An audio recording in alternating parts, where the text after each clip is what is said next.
2024 లేదా 25లో డిగ్రీ లేదా బీటెక్ చదివారా? సాఫ్ట్వేర్ జాబ్ కోసం ఎదురు చూస్తున్నారా? అయితే కోడ్ జ్ఞాన్ 100 డేస్ కోర్సులో చేరండి, జాబ్ సాధించండి. Welcome to Suman TV. నేను మీ సుమన్ టీవీ. నాకు ప్రామిసరీ నోటు మీద దాన్ని ఆధారంగా తీసుకొని ఆస్తి బదలాయింపు చేసుకోవచ్చా, చట్టం అసలు ఏం చెప్తుంది అనేది ఈరోజు మనతో పాటు హైకోర్టు అడ్వకేట్ అలాగే రవీంద్రనాథ్ గారు ఉన్నారు. అది వారి మాటలోనే తెలుసుకుందాం. Hello sir. హాయ్ అండి నాగరాజ్ గారు. అంటే కొంతమంది డబ్బు కోసం ప్రామిసరీ నోటును వాడుకోవడం జరుగుతుంది, కానీ ఇంత ఇచ్చాము దీనికి వడ్డీ ఎంత, వీటికి సంబంధించి నేను చిన్నప్పుడు చూసింది కూడా అదే. కానీ అవునండి, బట్ కొన్ని చోట్ల కొంతమంది ఏం చేస్తుంటారంటే ఆస్తి పంపకాలు కూడా దాని మీద రాయించేసుకుంటూ ఉంటారు. అది ఎంతవరకు కరెక్ట్? నిజంగా చట్టాలు అటువంటి వాటికి ఏం చెప్తోంది? ముఖ్యంగా నాగరాజ్ గారు, ఈ ఆడపిల్లలకు ఆస్తి హక్కు చట్టం ఎప్పుడైతే 2005 యాక్ట్ ఇంప్లిమెంట్ జరిగిందో, అంటే ఆడపిల్లలకు కూడా సమాన హక్కులు ఎప్పుడైతే ఇవ్వబడ్డాయో, పెళ్ళైన తర్వాత ఎక్కడెక్కడికో వెళ్ళిపోయినటువంటి ఆడపిల్లలు, ఇందులో సోదరులు ఏం చేస్తారంటే వాళ్ళ ప్రాపర్టీ వాళ్ళ పార్టిషన్ డీడ్ ప్రకారం రాయించుకుంటారు. కానీ కొన్ని చోట్ల ఏదో పెళ్లి ఖర్చులు కావచ్చు, ఇతరత్ర ఏదైనా వ్యవసాయ ఖర్చుల నిమిత్తం కావచ్చు, ఏదైనా అమౌంట్ ఇచ్చిన తర్వాత ఆడపిల్లలకు ఆస్తి హక్కు ఉందని చెప్పి ఆడపిల్లల దగ్గర నుంచి కూడా ఈ ప్రాపర్టీ రిలీజ్ డీడ్, అంటే ఆస్తి యొక్క ప్రాపర్టీ ఓనర్షిప్ని రిలీజ్ చేసుకునే ఉద్దేశంలో కొంతమంది విలేజ్లు, ఎక్కువగా పట్టణాలు విలేజ్లో, హైదరాబాద్ సిటీలో బహుశా జరిగి ఉండకపోవచ్చు, కానీ నాకు వచ్చిన కేసుల ప్రకారం నేను చూస్తే విలేజ్లో ఏం చేస్తారంటే ఆ ప్రాపర్టీని ఆడపిల్లల ద్వారా ఈ ప్రామిసరీ నోటు తీసుకొని ఆ ప్రామిసరీ నోటు మీద ప్రాపర్టీస్ మొత్తం మీరు అన్నట్టుగా రాయిన్ చేసుకుంటారు. పలానా చోట ఇన్ని ఎకరాలు, ఇన్ని గుంటల ల్యాండ్ ఉంది, ఒక 30 గుంటల స్థలం ఉంది, ఆ 30 గుంటల స్థలాన్ని నేను అమౌంట్ ఇచ్చాను కాబట్టి దాని తగ్గట్టుగా రాయిన్ చేసుకోవడం. అదేవిధంగా ఆడపిల్లల్లోనూ లోకల్గా చిన్న ఇంట్రెస్ట్ నడిపించే కొంతమంది ఇంట్రెస్ట్ మేకర్స్ కొంతమంది ఉంటారు. అంటే ఇంట్రెస్ట్ ఇస్తూ మార్నింగ్ ఇంట్రెస్ట్ ఇస్తారు, సాయంత్రం ఇంట్రెస్ట్ తీసేసుకుంటారు. అక్కడ అమౌంట్ ఇవ్వని సందర్భంలో, అమౌంట్ ఈవినింగ్ ఇవ్వలేదు లేదా ఒక 1 వీక్ ఇవ్వలేదు, 1 మంత్కి ఇట్లా డైలీ ఇంట్రెస్ట్ అని కొన్ని చోట్ల నడుస్తుంటాయి. అటువంటి సందర్భాల్లో కూడా వీళ్ళు ఏం చేస్తారంటే ప్రాపర్టీని రిలీజ్ చేసేస్తారు. వాళ్ళు ఆ ప్రామిసరీ నోటు మీద రాయిన్ చేసుకుంటారు. పలానా చోట పలానా ఇన్ని గ్రామంలో పలానా సర్వే నెంబర్లో పలానా ఇన్ని గుంటల భూమి, ఒక 30 గుంటల భూమి, లేకపోతే ఇన్ని సెంట్ల భూమి అనో, ఆ భూమిని ఏం చేస్తారంటే వీళ్ళు ప్రామిసరీ నోటు మీద రాయిన్ చేసుకుంటారు. ఈ ప్రామిసరీ నోటు అడ్డంగా పెట్టుకొని వాళ్ళని బెదిరింపులు కూడా పాల్పడుతుంటారు కొంతమంది.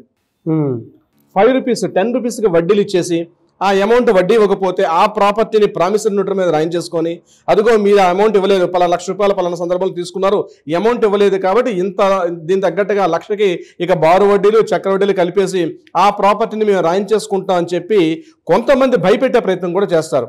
దీనికి యాక్చువల్గా సెక్షన్స్ ఏం చెప్తున్నాయి, లీగల్ కోర్టు విధానాలు ఏం చెప్తున్నాయి అంటే, ప్రామిసరీ నోటు మీద రాసుకున్నటువంటి ఆస్తి బదలాయింపు అన్నది చెల్లుతుందా, ఇది లీగల్గా చట్టపరమైన హక్కు ఉంటుందా అంటే, దీనికి యాక్చువల్గా ఇండియన్ ఎవిడెన్స్ యాక్ట్లో మనకి 91, 92 దీంట్లో ఓరల్గా ఉన్నటువంటి డీడ్స్ అనేవి చెల్లవు. అలాగే ఇండియన్ మనకి ఇన్స్ట్రుమెంట్ యాక్ట్ ఉంది 1881లో మనం చేసుకున్నటువంటి నెగోషియబుల్ ఇన్స్ట్రుమెంట్ యాక్ట్ 1881లో.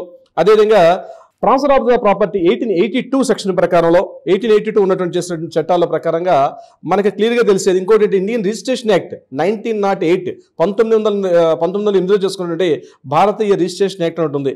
ఈ యాక్ట్ ప్రకారాన్ని చూస్తే ఈ ప్రామిసరీ నోట్ల మీద రాసుకున్నటువంటి లావాదేవీలు ఇవి కూడా ఎట్టి పరిస్థితుల్లో కూడా, ముఖ్యంగా ఆస్తికి సంబంధించి ప్రాపర్టీస్ రిజిస్ట్రేషన్ సంబంధించి ఎట్టి పరిస్థితుల్లో కూడా ప్రామిసరీ నోట్ను ఆధారంగా చేసుకున్నటువంటి లావాదేవీలు ఏవి కూడా చెల్లవు అని చెప్తుంది అనమాట. అది సెంటు భూమి అయినా లేకపోతే 10 ఎకరాల స్థలం అయినా ఏదైనా సరే ప్రామిసరీ నోటు మీద ఆస్తి బదలాయింపు వ్యవహారాలు చెల్లవు. అయితే ఇండియన్ ఇన్స్ట్రుమెంట్ యాక్ట్ ఏదైతే 1881 ప్రకారం మాత్రం ఇది ఒక చెక్, డ్రాఫ్ట్, ప్రామిసరీ నోటు, ఇంత అమౌంట్ తీసుకున్నాను, ఇన్ని రోజుల్లోగా అమౌంట్ ఇవ్వాలి, అంతవరకు మాత్రమే ప్రామిసరీ నోటు వర్తిస్తుంది తప్ప ఈ ప్రామిసరీ నోటుకి అదనంగా అంటే ఇంత అమౌంట్ ఇచ్చారు కాబట్టి దీనికి ప్రత్యామ్నాయంగా నేను ఈ ల్యాండ్ తీసుకుంటున్నాను అని చెప్పినటువంటి ఏదైతే క్లాజ్ మెన్షన్ చేస్తామో ఆ క్లాజ్ ఈ ప్రామిసరీ నోటుకి ఎట్టి పరిస్థితుల్లో కూడా వర్తించదు. ఇది కోర్టులో ఎవరైనా అట్లా బెదిరించినా లేదా కోర్టులో ఎవరైనా ఇది ఉంది కాబట్టి మేము రిజిస్ట్రేషన్ డిపార్ట్మెంట్కి వెళ్ళి ఆ ప్రామిసరీ నోట్ను ఆధారంగా చూపించి, ఇదిగో పలానా వ్యక్తి ఈ ప్రాపర్టీ మాకు రాసిచ్చారు కాబట్టి దీన్ని ఆధారంగా చేసుకొని మా పేరు మీదుగా హక్కులు బదలాయింపంటే, ఆ యొక్క ప్రాపర్టీ ఓనర్షిప్ రైట్స్ బదలాయింపు చేయమంటే ఎట్టి పరిస్థితుల్లో కూడా రిజిస్ట్రేషన్ డిపార్ట్మెంట్లో వీటికి సంబంధించి ఎట్టి పరిస్థితుల్లో కూడా చెల్లవు. అది నో డౌట్ ఎట్ ఆల్. మనకు ఉన్నటువంటి చట్టాలన్నీ కూడా క్లియర్గా చెప్తున్నాయి.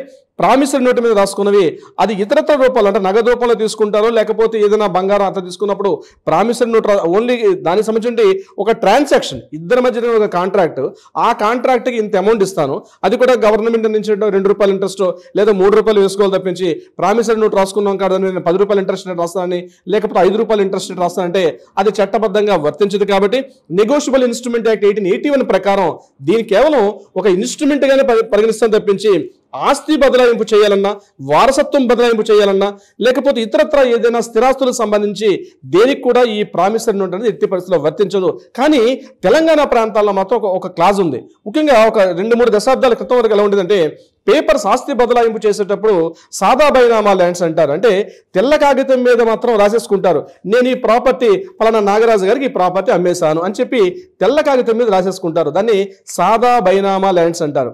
సాదా బైనామా ల్యాండ్స్ మాత్రం గవర్నమెంట్ అప్పుడప్పుడు మొన్న రీసెంట్గా ఎట్లయితే ల్యాండ్ ఎల్ఆర్ఎస్ ఎట్లా తీసుకొచ్చింది, బిఆర్ఎస్ ఎట్లా తీసుకొచ్చింది, బిల్డింగ్ రెగ్యులేషన్ యాక్ట్ అని, అలాగే ల్యాండ్ రెగ్యులేషన్ యాక్ట్ ఎట్లా తీసుకొస్తారో సాదా బైనామాగా ఉన్నటువంటి పత్రాలను మాత్రం కొన్ని చోట్ల గవర్నమెంట్ ఏదైనా ఒక స్కీమ్ పెట్టేటప్పుడు ఈ సాదా బైనామా పత్రాలకు మాత్రమే ఈ మరలా ఆస్తిని బదలాయింపుకున్నట్టుగా మార్చుకోవచ్చు. దానికి కూడా ప్రాపర్ ఎవిడెన్స్ ఉండాలి.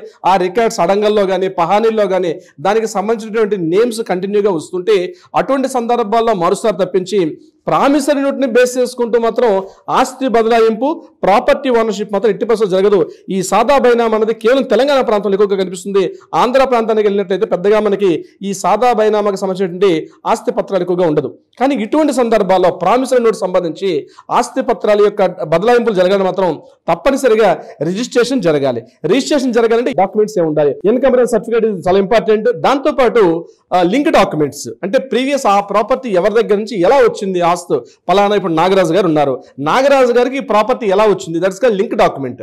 ఆ లింక్ డాక్యుమెంట్ చూపిస్తూ ఇప్పుడు మరలా ప్రాపర్టీ ఓనర్షిప్ ట్రాన్స్ఫర్ అవుతుంది తప్పించి ఆ లింక్ డాక్యుమెంట్ లేకుండా, ఈసీ లేకుండా, ఎటువంటి పత్రాలు లేకుండా కేవలం ప్రామిసరీ నోటు మీద కేవలం ఆస్తి బదలాయింపు చేయడం అనేది ఎట్టి పరిస్థితుల్లో చెల్లదు. అట్లా ఎవరైనా బెదిరించినా లేకపోతే అట్లా తీసుకున్నా సరే అది చట్టరీత్యా నేరం అని చెప్పి మన సెక్షన్స్, మన లీగల్ చట్టాలు కూడా చెప్తున్నాయి నాగరాజు గారు. సో కొంతమంది వీటి ట్రాప్లో పడిపోయి ఉన్న ఆస్తిని కూడా పోగొట్టుకునేటువంటి వాళ్ళు చాలా మంది ఉంటారు. చాలా మంది ఉంటారండి. అవును, పల్లెటూళ్ళలోనే ఎస్పెషల్లీ. మిమ్మల్ని అప్రోచ్ అవుదాం అనుకుంటే ప్రాసెస్ ఏంటి అసలు? తప్పనిసరిగా నాగరాజు గారు ఇట్లాంటి ఎవరైనా బెదిరింపులకు పాల్పడితే ఇమ్మీడియట్గా దగ్గరలో ఉన్న పోలీస్ స్టేషన్ సంప్రదించి చట్టపరంగా వాళ్ళ మీద యాక్షన్ తీసుకోవచ్చు. అదీ కాకుండా న్యాయపరంగా ఏదైనా సలహా సంప్రదింపులు కావాలంటే తప్పనిసరిగా కింద స్క్రోల్ అవుతున్న నెంబర్ని కాంటాక్ట్ చేస్తే మన లీగల్ టీం అప్రోచ్ అవుతారు. అదీ కాకుండా కోర్టుల్లో వివాదాలు ఉన్నటువంటి ఏదైనా ప్రాపర్టీస్ ఉంటే న్యాయపరంగా పరిష్కారం కావాలంటే కూడా ఆ కింద స్క్రోల్ అవుతున్న నెంబర్ని కాంటాక్ట్ చేస్తే మన లీగల్ టీం వాళ్ళకి అప్రోచ్ అయ్యి ఒక దిశ ప్రయత్నం చేస్తారు నాగరాజు గారు. Anyways sir, thank you so much Alagiri Ravindranath గారు. Thank you so much Nagaraju గారు. చూసారు కదండి వీడియో. ఈ వీడియోపై మీ అభిప్రాయాన్ని కామెంట్ బాక్స్లో పోస్ట్ చేయండి. ముఖ్యంగా మీరు కనుక హైకోర్టు అడ్వకేట్ అలగిరి రవీంద్రనాథ్ గారిని సంప్రదించాలంటే, సమస్య ఏదైనా చట్టపరంగా మీరు ముందుకు వెళ్ళాలి అనుకుంటే మాత్రం స్క్రీన్ మీద మీకు కాంటాక్ట్ నెంబర్ కనిపిస్తుంది. దాన్ని మీరు కాల్ ఆర్ మెసేజ్ వాట్సాప్ చేసి వెంటనే అపాయింట్మెంట్ బుక్ చేసుకోండి. ఈ వీడియో లైక్ చేసి షేర్ మాత్రం తప్పకుండా చేయండి. ఇలాంటి మరిన్ని వీడియోస్ కోసం మా ఛానల్ ఫాలో అవ్వండి. Thank you. సుమన్ టీవీలో మీ పర్సనల్ అండ్ బిజినెస్ ప్రమోషన్స్ కోసం కింది నెంబర్కి కాంటాక్ట్ చేయండి.